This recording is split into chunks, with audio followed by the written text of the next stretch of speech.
11번부터 풀이하겠습니다. 11번. 고정도로에 연결된 아주 기본적인 운동 방정식 문제잖아요. 고정도로가 이렇게 있습니다. 여기에 1kg, 여기에 3kg이 매달려있다. 이 물체의 가속도와 실의 장력 이미 구할 수 있잖아요. 그죠? 이걸 전체에 대해서 F는 ma라고 하는 식을 세워보면 어떻게 됩니까? 이쪽으로 잡아당기는 힘이 30N, 이쪽으로 잡아당기는 힘이 10N. 그래서 전체 R자임은 20이라고 쓸 수 있고 전체 질량이 4kg, 가속도 A는 5m/s 이렇게 3kg 쪽으로 떨어지는 방향으로 가속도의 크기가 5m/s이다 라는 걸 알 수 있어. 그래서 뭐 1, 2, 3번 중에 답이 하나가 되겠네. 그때 실의 장력은 얼마인가? 이것도 구할 수 있단 말이야. 1kg이나 또는 3kg에 대해서 F는 ma라고 하는 식을 세워주면 되겠죠. 3kg에 대해서 식을 세워볼까요?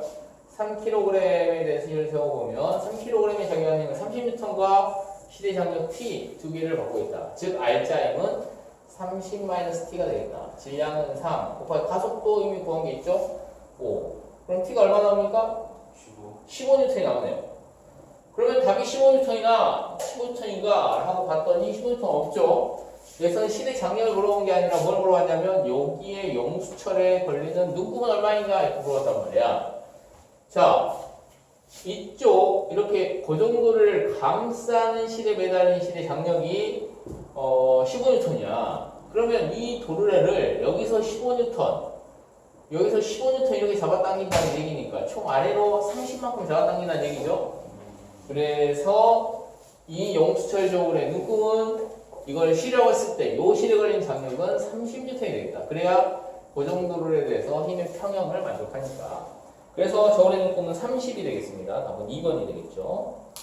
이렇게 구해주면 됩니다. 다음 12번. 이건 맞았어.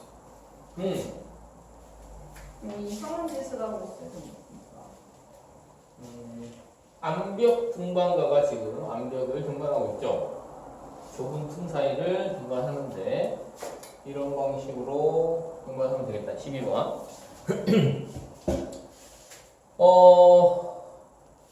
신발과 바위, 등과 바위 사이 마찰 계수가 이렇게 주어져 있고, 이 마찰 계수가 주어진 문제는 이제 개정된 교육 과정에서는 크게 다루지 않는 내용인데, 그래서 참고로 한번 공부를 해봅시다. 바위와 등반과 사이에 작용하는 전기 마찰력의 방향은 아래쪽이다. 전기 마찰력의 방향, 사람이 이렇게 있으면, 사람이 이렇게 있다고 해봅시다. 이게 양쪽 바위 틈이 되겠죠. 중력이 아래쪽 방향으로 작용하고 있는데 떨어지지 않더라. 그 이유는 마찰력이 이 면에 대한 마찰력이 이렇게 작용할 테고요. 이 면에 대한 마찰력이 또 이렇게 작용할 겁니다. 그래서 이 두 개의 마찰력을 더한 게 중력과 같아져서 지금 전기에 있을 수 있는데요. 마찰력은 두 가지에 비례하는 크기라고 얘기했었죠. 마찰력의 크기는, 마찰력은 접촉면에 거친 정도, 접촉면에 거칠게 하고, 접촉면에서 물질을 떠왔던 힘, 수직항력, 이 두 가지의 곱에 비례한다라고 했습니다. 근데 마찰 계수는 거칠기라고 하는 게 마찰 계수고, 얼마나 거칠냐, 그걸 수치와 표현한 게 마찰 계수에 해당하고, 수직항력은 일반적으로 평면에 물체가 놓여있을 때는 중력 mg와 똑같죠? 수직항력. 똑같은 힘이 mg가 똑같았었는데, 이때는 이렇게, 접촉면이 이렇게 수직하게 놓여있을 때는, 벽이 사람을 떠받드는 힘, 이쪽 벽이 사람을 떠받드는 힘을 각자 구해봐야 된단 말이야. 그 힘이 얼마냐? 사람이 벽을 미는 힘만큼 수직항력이 생길 겁니다. 그렇게, 근데 미는 힘이 얼마라고 했지? 그냥 F로 밀었다고 했네요. 자, 선택지를 한번 봐볼까요? 바위와 등반과 사이 작용하는 정지 마찰력의 방향은 아래쪽이다. 마찰력의 방향은 위쪽 방향이 돼야 되겠죠? 그래야 떨어지지 않을 수 있는 거지. 그래서 가는 틀렸고요. 등반가가 미끄러지지 않기 위해 바위를 밀어야 하는 최소한의 크기, 즉 수직항력, 밀어서 수직항력을 만들어주는데 그 수직항력의 크기가 얼마냐? 이 왼쪽 바위와 발 사이에 작용하는 마찰력, 요 마찰력의 크기는 마찰의 수 μ1 곱하기 미는 힘 F가 되겠고요. 그 다음에 이 등과 바위 사이에 작용하는 마찰력은 마찰 개수 곱하기 똑같이 미는 힘 이렇게 될 겁니다. 그래서 총 μ1 플러스 μ2 F만큼 마찰력이 작용하고 그게 중력 mg와 같다 이렇게 식을 배울 수 있으니까 F의 크기는 최소한 미뤄져야 되는 F의 크기는 μ1 플러스 μ2분의 mg 이렇게 쓸 수 있겠네요. 그래서 나는 맞네. 4번 발이 왼쪽 바퀴를 미는 힘에 대한 반작용은 등이 오른쪽 바퀴를 미는 힘이다. 작용 반작용은 쉽게 국어적으로 해석하는 것이 가장 좋다고 했죠. 발이 바위를 미는 힘은 바위가 발을 미는 힘이란 말이야. 그러니까 이거 틀린 거죠. 10번 답 몇 번입니까? 2번. 2번이 되겠네요. 그럼 13번으로 넘어갑시다. 잠깐만요.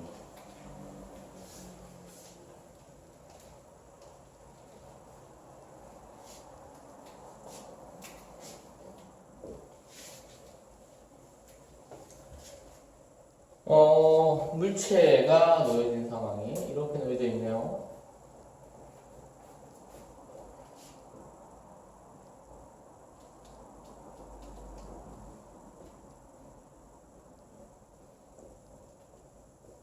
자, 이런 식으로 놓여져 있습니다.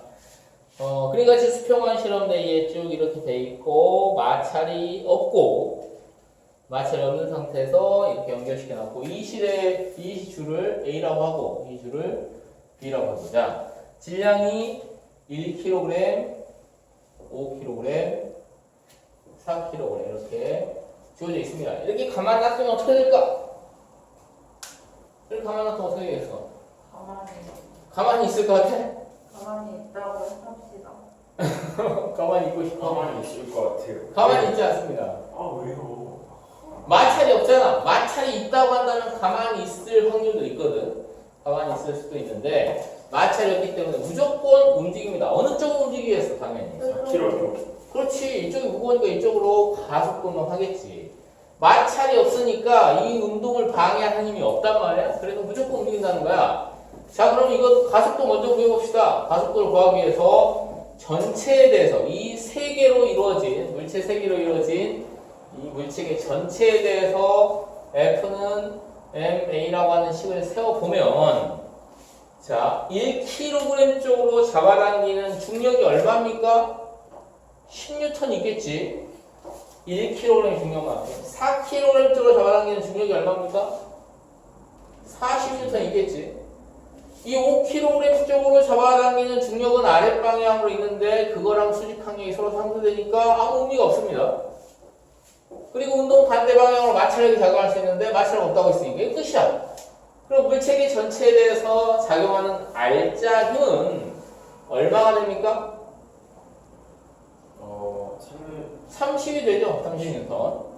전체에 대해서 식 세운 거니까 전체 질량이 얼마야? 10kg. 가속도 A. A는 3m/s 제곱 된다. 이렇게 떨어지는 가속도의 크기가 3m/s 제곱이라는 걸 알 수 있습니다. 자, 기억번.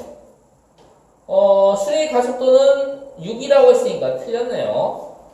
자, 니은번. 줄 A를 칼로 끊으면, 자, 줄 A를 칼로 끊으면 5kg과 4kg만 있는 상황이 되고요.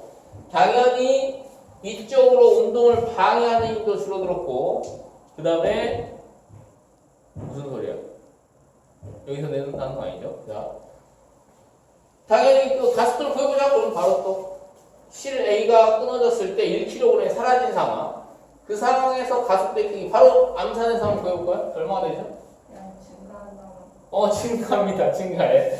증가하겠죠. 당연히. 암산을 해보면 9kg이 얼마의 힘이 적용하냐면 40m 힘이 적용하니까 9분의 40m/s 제곱의 가속도가 생길 것이고 이거는 3보다 더 크잖아요. 증가한다. 맞습니다. 줄 B에 걸리는 장력은 줄 A에 걸리는 장력보다 크다. 실이 끊어지지 않았을 때, 줄 A가 끊어지지 않았을 때 이 상태로 움직이고 있는 상황에서 A에 걸리는 장력과 B에 걸리는 장력 중에 누가 더 크냐라고 물어봤는데 이것도 쉽게 구할 수 있습니다. 당연히 B에 걸리는 장력이 더 크죠. 왜냐하면 5kg에 대해서 보면 되는 거야. 자, 전체에 대해서 가속도가 4kg 쪽으로 3m/s 쪽으로 생긴다는 거 알았어. 그러면 당연히 5kg도 가속도가 오른쪽 방향으로 3m/s 쪽으로 있겠지. 그 말은 5kg의 알짜임이 오른쪽 방향으로 15N 있다는 거야. 수평 방향으로 5kg에 가해지는 힘은 실의 장력, B의 장력 TB와 A의 장력 TA 두 가지밖에 없단 말이야. 당연히 TB, B의 장력이 더 크다는 걸 알 수 있습니다. 13번도 됐죠? 술술술 잘 풀리네요. 그 다음에 14번. 왜 이러고 있는 거야? 이해를. 재밌잖아. 이렇게 줄 타고 올라가면 어쩌려고. 어? 떨어지면 어쩌려고. 그러니까 외벽 청소하시는 분들 있잖아요. 외벽. 개를 왜 가지고? 건물 아주 높은 건물 청소하거나 또는 아파트 외벽 청소하시는 분들이 이렇게 하면서 왔다 갔다 하죠. 근데 줄을 치고 줄을 있고 자기가 잡아당기진 않잖아요. 아니야, 줄을 자기가 잡아당겨 실제로. 네? 그걸 잡아당겼다가 이제 가만히 정지했을 때는 고정시켜 놓고 어디 딱 걸어가지고 줄을 딱 고정시켜 놓고 그렇게 하면서 이동합니다. 이 사람들은 한 번 일당이가 거의 100만 원 가까이 됩니다. 진짜요? 왜냐하면 이게 위험하기 때문에. 자, 이 14번은 좀 어렵습니다. 14번. 그림을 한번 그려볼게요. 이렇게 고정도로가 있고, 고정도로를 통과시켜서 이 줄을 쭉 빼놓습니다. 그리고 여기 쭉 뻗어나온 이 줄을 사람이 잡고 있는 건데, 여기 이렇게 바구니에 사람이 들어가 있다. 이 사람은 체중비가 올라갔고. 자, 이런 상황이죠. 사람의 무게가 800N이고 바구니의 무게가 200N일 때 사람이 얼마로 사람이 줄을 당기는 힘의 크기 F와 체중계 가리는 누구가 어떻게 되는가? 자, 이 문제 풀이는 그냥 풀이 자체를 외워두는 게 좋습니다. 사람 무게가 800N이라고 했죠? 800N. 80kg 정도 된다는 얘기네요. 바구니의 무게가 200N, 즉 바구니는 한 20kg 정도 된다는 얘기네요. 200N이라고 그랬어. 그런데 공중에서 이렇게 매달려 있다라고 했죠?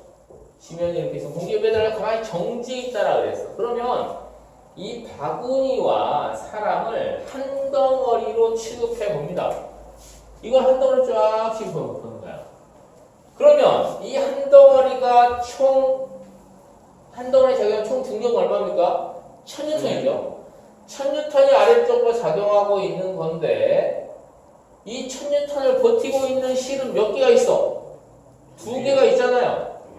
그러니까 근데 또 이 실이 같은 실이란 말이야. 그래서 같은 크기의 장력이 작용해. 그러면 실의 장력이 얼마가 되면 1000N의 힘을 버틸 수 있을까? 1000N이면 500m. 500N이면 되겠죠. 이 실의 장력이 하나가 500N이면 500N이면 이 사람을 버틸 수 있단 말이야. 바구니에 탄 이 사람을 버틸 수 있어. 그래서 실의 장력이 500N이면 가만히 정지해 있을 수 있다라는 거야. 실의 장력을 누가 만들어주는 거냐면 바구니에 타고 있는 사람이 실을 잡아당겨서 만듭니다. 그래서 사람이 잡아당기는 실의 장력의 크기는 얼마다? 500N이다. 그 상황에서 체중계의 눈금, 질량을 무시할 수 있는 체중계 위에 사람이 올라와 있는데요. 체중계의 눈금을 알아보려면 이번에는 사람만 별도로 한번 봐보는 거야. 자, 사람이 이렇게 줄을 잡고 있고 이 사람이 체중계 이렇게 서 있습니다. 자, 이 사람에게 작용하는 실제 힘은 어떤 몇 가지 힘들이 있을까? 어떤 힘들이 있을까요? 자, 얘기해보세요. 중력. 중력 있겠죠? 기본적으로 중력. 지구가 정하는 중력 800N 있겠네요. 그 다음에 수직 강력. 수직 항력 있겠죠? 바닥면에 떠받드는 수직 항력이 있을 겁니다. 근데 이게 얼마인지 아직은 모르겠어.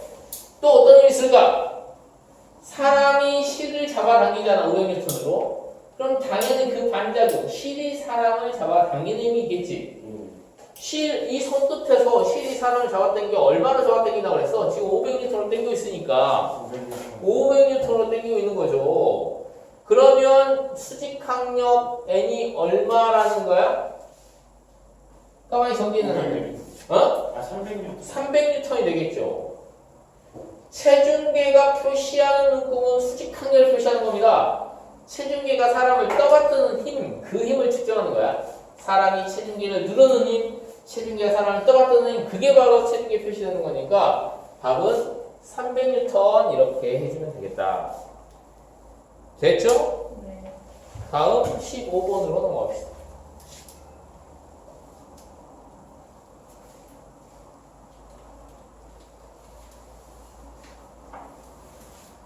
그렇게 어렵네요. 15번은 그림 가와 같이 질량이 10kg, 20kg인 두 물체 A, B를 30N의 힘을 가했다. 가했더니 움직이기 시작했다. 그러면 이 말은 어떤 말이냐면, 자, 최대 정지 마찰력, 막 움직이기 시작할 때 마찰력이 30N이라는 얘기지. 그렇죠? 그래서 뭐 조금 애매할 수 있는데 조금 난해하게 보일 수 있습니다. 10kg짜리 있는데 30N을 밀었을 때 막 움직이기 시작했다는 거야. 즉 최대 정지 마찰력이 30N이라는 거죠. 이 30N은 어떻게 나온 거냐면 마찰 계수 A의 마찰 계수니까 뮤 A라고 해봅시다. 마찰 계수와 수직 항력, 수직 항력은 10kg니까 100N이 되겠죠? 100 이렇게 한 게 30N이라는 거야. B에 대해서 보면 B도 마찬가지로 30N의 힘을 가졌을 때 움직였다. 최대 정지 마찰력이 30N이다. 근데 여기 20kg이란 말이야. 그러면 이 상황에서 마찬가지로 보면 마찰 계수 곱하기 200은 300이다. 이거 30이다. 이렇게 쓸 수 있죠. 여기까지 이해됐죠? 자, 그 다음에 나 상황에서 이제 F1과 이렇게 쌓아놓고 B와 A를 이렇게 쌓아놓고 밀어줬어. F1 밀어줬을 때 최대 정지 마찰력은 얼마가 되는가? 이 상황에서 최대 정지 마찰력은 어떻게 계산할 수 있냐면 어떻게 계산할 수 있죠?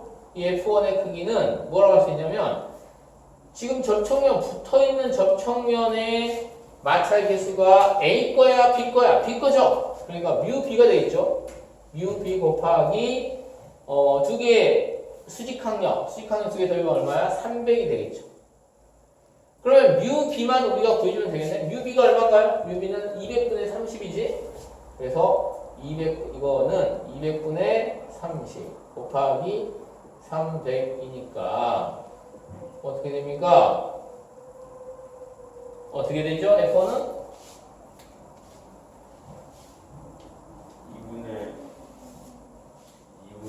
450? 2분의 90 45. 45가 되겠죠? 45. 그 다음에 F2의 경우는 두 개를 이제 수평을 했으니까 두 개의 마찰력, 최대 정지 마찰력을 더한 것만큼 될 거 아니야? 그냥 단순히 어떻게 됩니까? 60이 되겠네요. 60.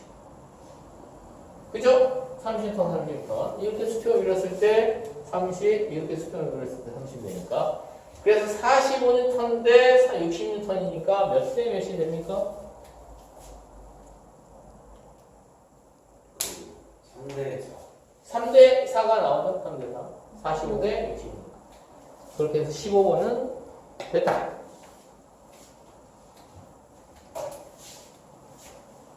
그 다음에 16번.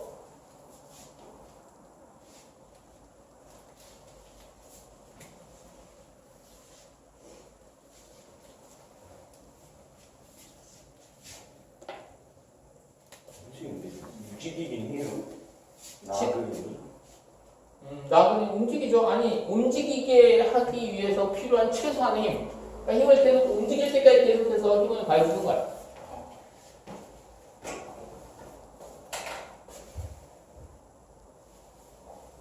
(16번) 16번에 가 그림에서 가속도가 얼마입니까?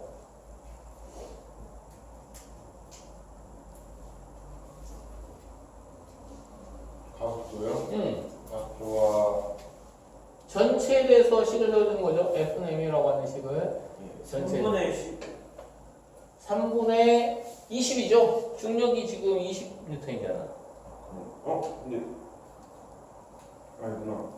그래서 이 첫 번째 경우는 3분의 가속도의 크기는 3분의 20. 그다음 두 번째는 얼마가 됐어? 두 번째는 3분의 10이 되겠지. 3분의 10. 그러면 2대 1이네. 이렇게 씌울 수가. 답은 2대 1. 3번이 되겠네요. 17번으로 바로 넘어가 보죠.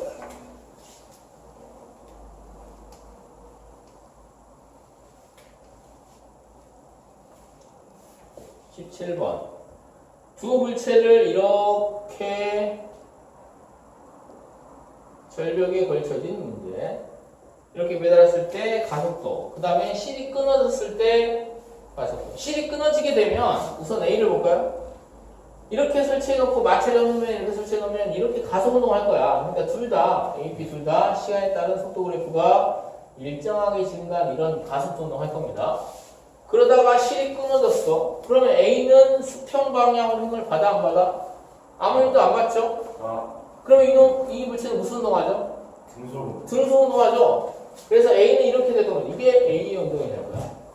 B는 뒤에서 A가 잡아당기는 힘이 사라지니까 R자 힘이 더 증가하겠죠?